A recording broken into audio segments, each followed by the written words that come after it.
Hello guys, എല്ലാവർക്കും സുഖമല്ലേ? ഞാനെന്നൊരു കുഞ്ഞിൻ്റെയും അമ്മയുടെയും കഥ പറയാൻ വേണ്ടി വന്നതാണ്. കല്യാണം കഴിഞ്ഞ് കുറച്ച് പേരെങ്കിലും ഈ സിറ്റുവേഷനിലൂടെ കടന്നുപോയവരായിരിക്കും.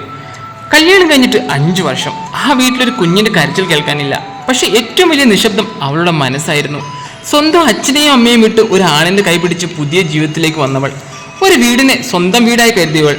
എന്നാൽ ആ ദിവസങ്ങൾ കടന്നുപോയിട്ടും കുഞ്ഞില്ലെന്ന് കേൾക്കുമ്പോൾ ആളുകളുടെ ഈ ചോദ്യങ്ങൾക്ക് മുന്നിൽ അവളുടെ ഹൃദയം മുറിഞ്ഞു. ഇനിയും കുഞ്ഞില്ലേ? ഡോക്ടറെ കാണിച്ചില്ലേ? എന്തെങ്കിലും കുഴപ്പമുണ്ടോ?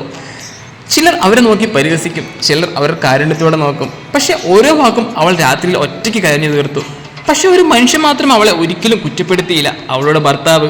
അവൾ തകർന്നപ്പോൾ കൈപിടിച്ച് ഒരു വാക്ക് മാത്രം: നീയുണ്ടെങ്കിൽ മതി, നീയാണ് എൻ്റെ ലോകം. ആ സ്നേഹം അവളുടെ മുറിവുകളെ ഉണക്കി. കാരണം അമ്മയാകാൻ ശരീരം മാത്രമല്ല വേണ്ടത്, മനസ്സും കൂടെ തയ്യാറാവണം.